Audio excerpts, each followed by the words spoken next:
Chris transfers to Houston. It's Locked On Sunbelt. You are Locked On Sunbelt, your daily podcast on the Sunbelt Conference, part of the Locked On Podcast Network, your team every day.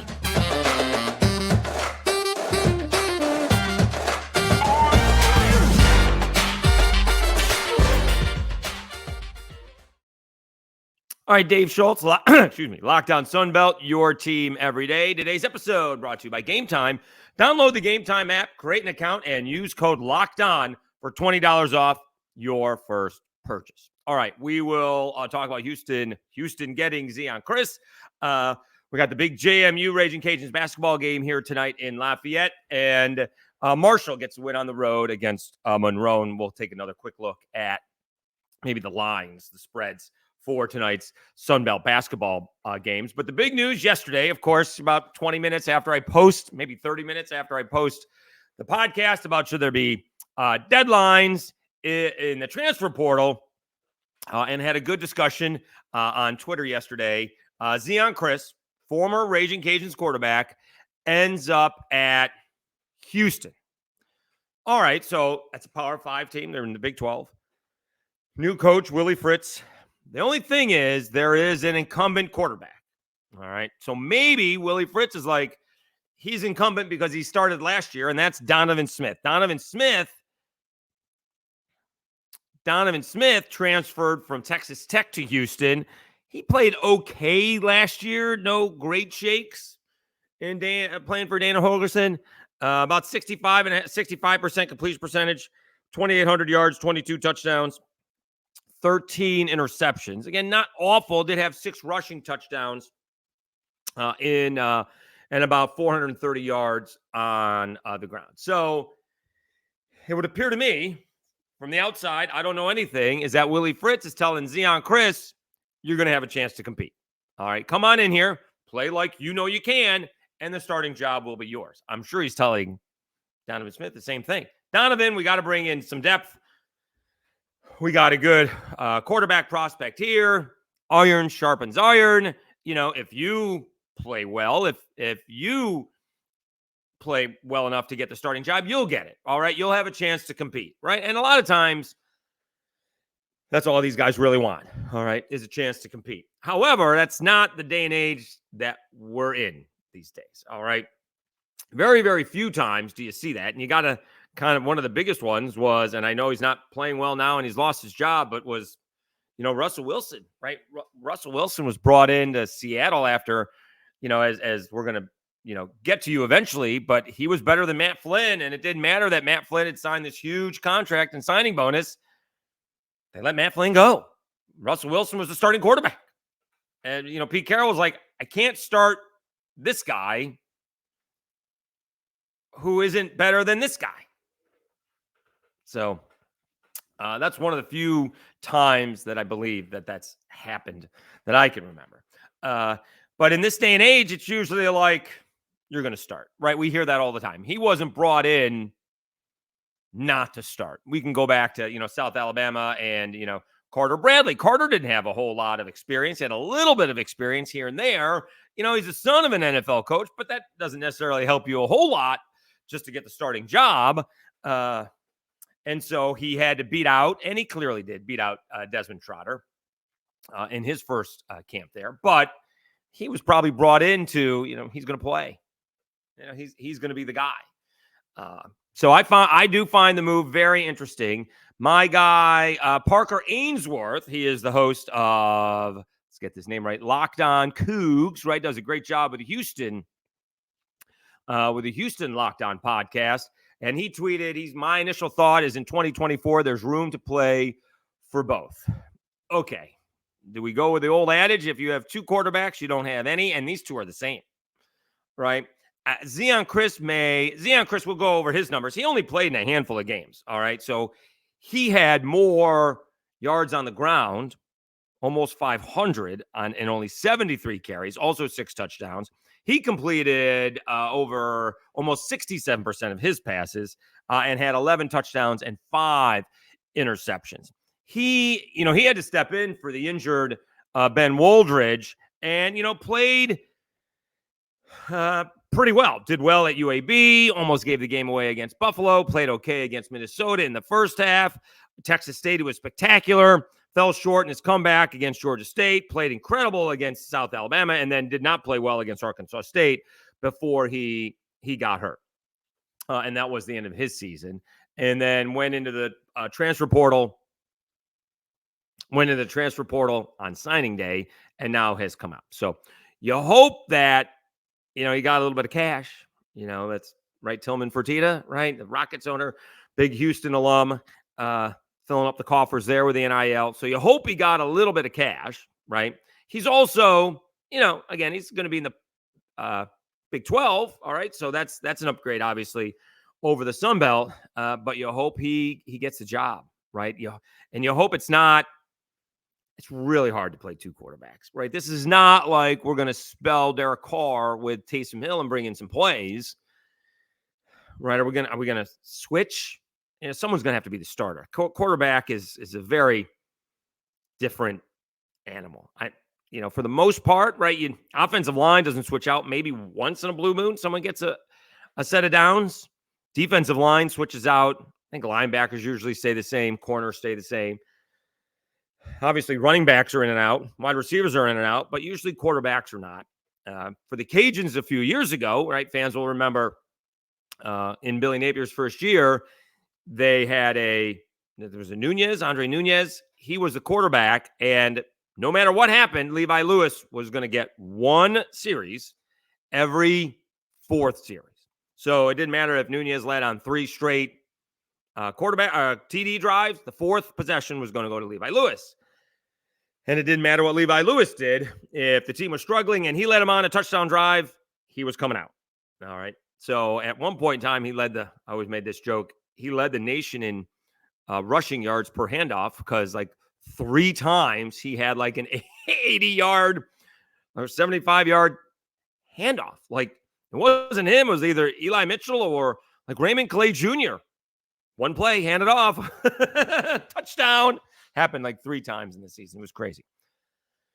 So, again, you hope that he got some money to go there. All right. It does seem like it's a good opportunity, but if he's splitting reps with somebody else, that's not going to be great. So, Gant, the linebacker from the Cajuns, also is in Houston. He went into the portal and came out really quickly. So he went in. Boy, I think he went in right after the regular season, and I'm not sure he was in there for a week. He knew where he was going, and he was highly sought after, and it was not too much after Willie Fritz got the gate. So that's a big move. I did think there was an outside shot that he was coming back to the Cajuns. People were telling me I was wrong. They were right. I was wrong. Mark it down. And he did end up in what I think is a good spot. I would have been disappointed if he picked another G5 program. And I know Houston was a G5 program a couple of years ago, but not anymore. All right. And you have a new coach, new system. Willie Fritz is, he had the drop back quarterback in Pratt, who can run a little bit. And of course, he ran, the triple option at Georgia Southern. So he can do a good job mixing up defenses, all right, or offenses rather. So we'll see how that goes. Again, I hope it works out. All right, this is, do I wish he stayed and played for the Cajuns and, became one of the all-time greats and, led this team to, Sun Belt Championship in 2025? You bet I do. And a full stadium? Absolutely. Do I wish him the best in succeeding at Houston and, getting to the pros? Absolutely. Will there be an I told you so? No, there won't be. There's just, I don't think that's not coming. All right. Be disappointed in the outcome, but there's not going to be, be careful what you wish for, or, the grass isn't always greener, that type of deal. There won't be. I just hope for the best. I do. It's a little bit of an interesting decision. Again, there would seem to be some money behind it. That's okay. But usually these guys, like Riley Leonard's not going to Notre Dame to compete with anybody. He's the guy, right? And maybe Riley, a little bit more experience than Zion, but in this day and age of NIL and transfer portal, usually you're going to be the guy. Maybe he is the guy. We don't know, but there is an incumbent quarterback there. already in Donovan Smith. We'll have to wait and see how that works out heading into spring ball. All right, let's take a timeout. When we come back, we got a huge basketball game to talk about. JMU's undefeated season against the Ragin Cajuns, 19-game home winning streak on the line tonight. It is Locked On Sunbelt, your team every day. Let me tell you a little bit about Gametime. You shouldn't have to worry when you buy tickets to your next big event. Gametime is the fast and easy way to buy tickets for all the sports, music, comedy, and theater events near you. With killer last-minute deals, all-in prices, views from your seat, and their best price guarantee, Gametime takes the guesswork out of buying tickets. See the view from your seat before you buy so you know exactly what to expect when you arrive. All-in prices show your total up front so you know you're getting a great deal before you check out.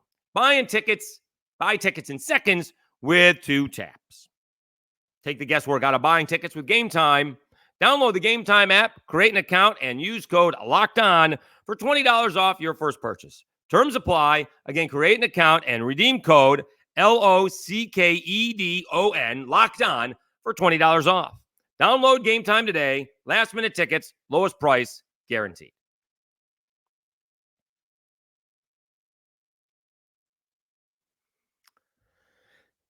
I lost the stream for a second. All right, Dave Schultz, Locked On Sunbelt, your team every day. Huge matchup tonight. JMU taking on the Cajuns. All right, the Cajuns 0-1 with not a very good ball game last time out. Is that against ODU? Oh,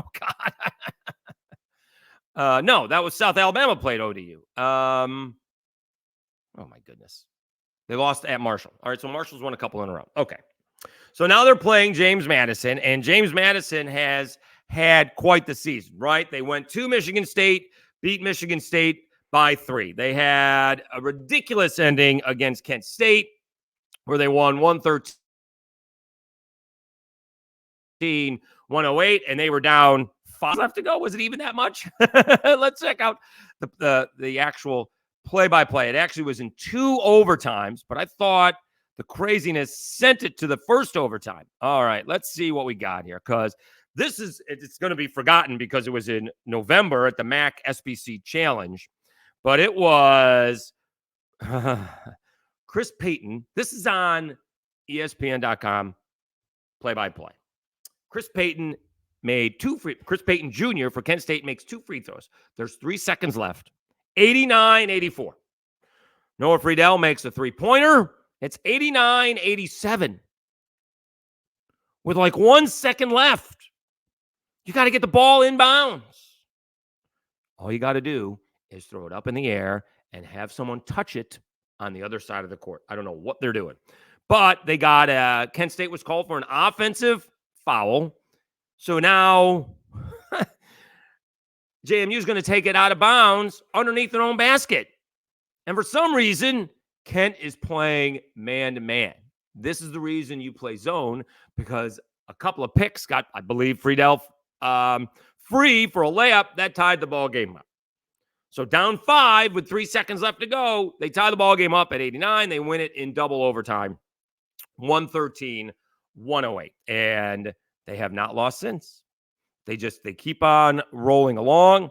And obviously now everybody is gunning for them. They're, they've beaten Fresno. They took down Old Dominion, which was not, oddly enough, a conference ball game. They beat them 84-69. I think Old Dominion had a huge crowd that night. They took down Texas State in their first conference ball game, 82-65. There are some lesser competitions, Morgan State and Coppin State and Keystone in there, and Howard is in there. But doesn't matter, they are 13-0. I've seen them in a mock drafts at 8. I've seen them in a mock drafts at 10. Their net rating is in the low 30s. That's not a lot of room to get in the NCAA tournament, by the way. Right? If they lose a couple, they're going to have to win that Sun Belt Conference tournament, and that's going to stink, if you ask me. All right, but now they're coming on the road. Let me see where their last road game. They did beat Morgan State on the road. They have played a handful of road games. They started 2 on the road, Michigan State and Kent State. Old Dominion was on the road. Hampton was on the road. and Morgan State was on the road. So they've played a few road games. They're going to hit the road now, playing the Cajuns and Southern Miss. All right. James Madison is led by Terrence Edwards Jr., 17.5 points a game. They seem to be pretty balanced here. TJ Bickerstaff has 16 points a game. Michael Green III, 11 points a game. And Noah Friedel, also 11 points a game. They shoot it pretty well from three. Edwards, 38%. Michael Green, 42%. Friedel, 36.5%. All right. Even Julian Wooden, 34%. I mean, they shoot it as a team at 37% from three. So the Cajuns, are going to have their work cut out for them. And again, the way the Cajuns are going to win, there's only one way the Cajuns win, to be honest with you, and they have to hit threes. All right. It's not so much playing three defense. It's hitting the threes, and they just haven't when they lose. They lost to Marshall by 14. They got off to a good start against Rice. They actually had a big lead against McNeese, lost it, got back into it, took the lead when they hit a couple of threes. And we are just looking for some consistency. We got Joe Charles here. He's a local kid, Karen Crow Joe, and he's really good. He's just not all that consistent. I mean, he's almost averaging a double-double, 11 points a game, 9 rebounds a game. But sometimes it feels like it's, 16 points a game, and then the next game is like 5 points a game is the problem. As a team, they shoot it pretty well from three at just almost at 38%. They're going to have to do that tonight. They're going to have to, going to rebound a little bit. This is a team that struggles rebounding. It's not that they have to beat JMU on the boards. They just got to stay close is the deal, right? Don't lose by 10, but lose by like 5 or less. Themis Folk's going to have to be more aggressive, and they got to finish at the rim. See if Kobe Julian, I think he was the Sun Belt 2-time player of the week, like back-to-back weeks. See if he can be aggressive. He's averaging 18 points a game, probably should be averaging more than 4.5 rebounds a game. But he's having a good season. They just don't have the inside play. Hosanna Katinji does what he can, right? He's got 8.5 points a game, 4.5 rebounds a game. He's just, he's built like a brick house, but he's just not all that tall. Oh, goodness. Let's see what we got here. So we'll see how this goes. I don't think it's a big point spread. I'm kind of surprised at that. Winning on the road is hard. All right. Winning on the road is hard. Let's see what we don't have the line here. Let me see if we can get this.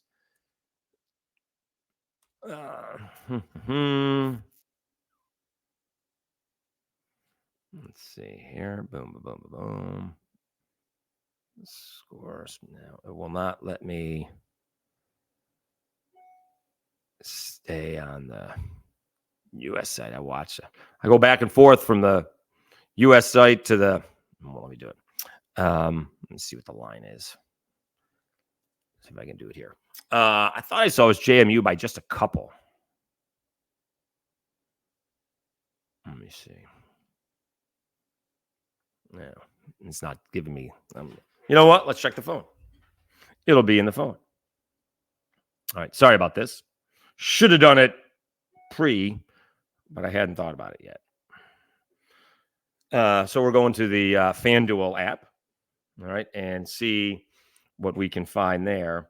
College basketball. I'm sure there's going to be a lot of teams. And we'll go over the lines for the rest of the Sun Belt here coming up in the next segment. I mean, my pick, by the way, the Cajuns have not lost at home since February 12th, 2022. They did not lose at home last year. So it'll be interesting to see if they can come up. James Madison's a 5.5 point favorite. That's a lot. I would probably take the Cajuns. I don't know if the Cajuns are going to win, but 5.5 coming into the Cajun Dome, kind of the first year, that seems to be a lot. So, but if the Cajuns are going to win this ball game, they're going to have to hit more than 10 threes. All right. Twice this year, they've hit 18, setting and then tying the school record. All right. So It should be a lot of fun. Hoping for a big crowd. Hoping for a crowd. Come on. Can we show up? Can we show up a little bit? Again, it should be 9 to 10. That's too much. I'm hoping for 5, although I think that's high. It'll probably be 35 to 4. So hopefully it'll be a big crowd. You don't need a big crowd to have it noisy in there, right? If you get to 3,000 to 4,000, it'll be noisy. And if you get to 5,000, it'll be even better. All right. It's been a minute since they've hosted a top 25 team. I think they hosted Nevada and Tennessee one year back to back. And it's been more than a minute since they beat a top 25 team. They beat Mississippi State, I think, in 2002. That may have been the first game of the season. So it's been a minute, but it's a Sun Belt team. It's a G5 team. You know, a friend of mine said, I didn't even know JMU was ranked. Well, that's a U issue. And maybe it's a Cajuns marketing issue to get that out there. But should be a whale of a ball game. We shall see how it goes. Again, if the Cajuns are hitting 10 threes, they'll be in it. If they fall short of that, they could get blown out. All right. We'll see how JMU, again, JMU's played some big-time games on the road. Kent State, before they lost to JMU, they had the longest home winning streak in the nation. Cajuns right now are like third. But Kent State had a long-time winning streak, maybe in the 30s. And JMU went in there after beating Michigan State. So they're not afraid of playing on the road. All right, let's take a timeout. When we come back, we'll recap the Marshall win over Monroe and look at the betting lines for tonight's ball games in the Sun Belt. Let me tell you a little bit about FanDuel.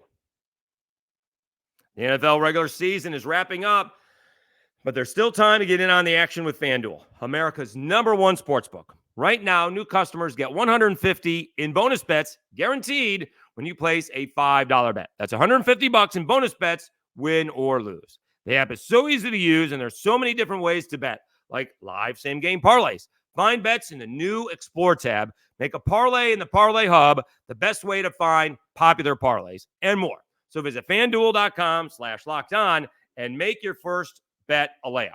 FanDuel, official partner of the NFL.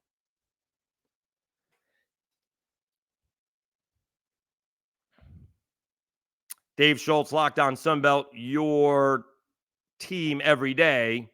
Let's see if we can get this right here. All right. FanDuel Sportsbook. Easier to do this on there we go. On the computer than on the phone. All right.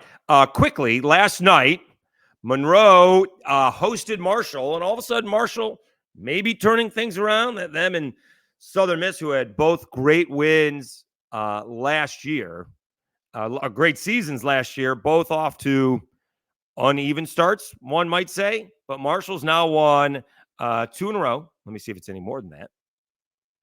No, they've won 2 in a row, beating the Cajuns at home and holding off Monroe last night in Monroe, 68-57. Actually,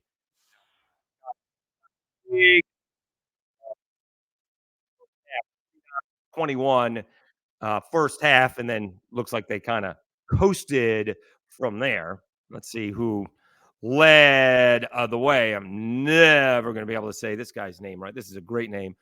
Obina Anicelli Killen. All right. That's a great name. I mean, sounds like a prince. 20 points, 9 rebounds, 4 assists, 3 blocks. That's a nice ball game. All right. Kerfman had 14 points for the Herd to go along with 4 rebounds, 3 assists, and 3 steals.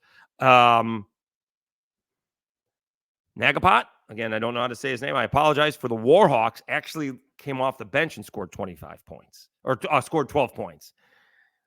Tyreek LaCure, former Jaguar, he led the starters for Monroe. This is kind of disappointing with 9 points. That's going to be tough if not one of your starters is in double figures. Yeesh. I presume Marshall covered.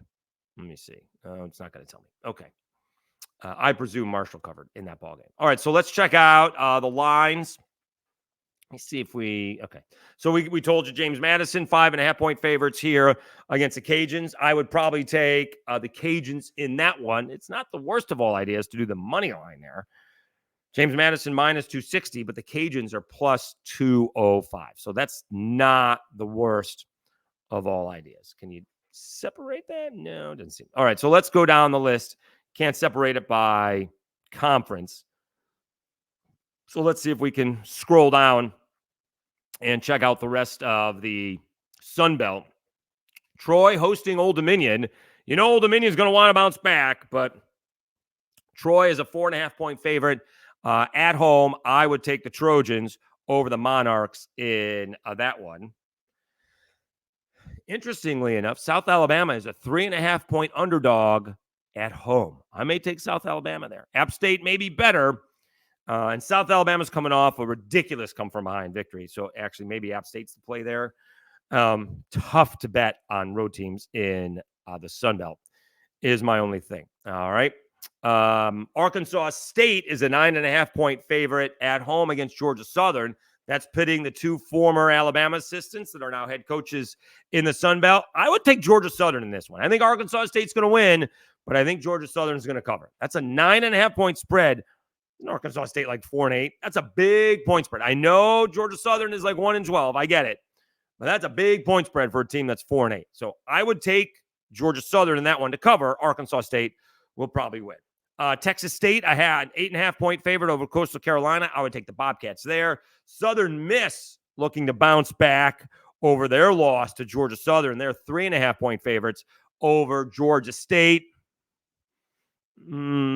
Probably take Southern Miss because they are at home. And I think that about wraps it up. We will have, I'll do it tonight. I've, for some reason, been doing these shows in the mornings. I don't know why. Maybe just trying to think of topics.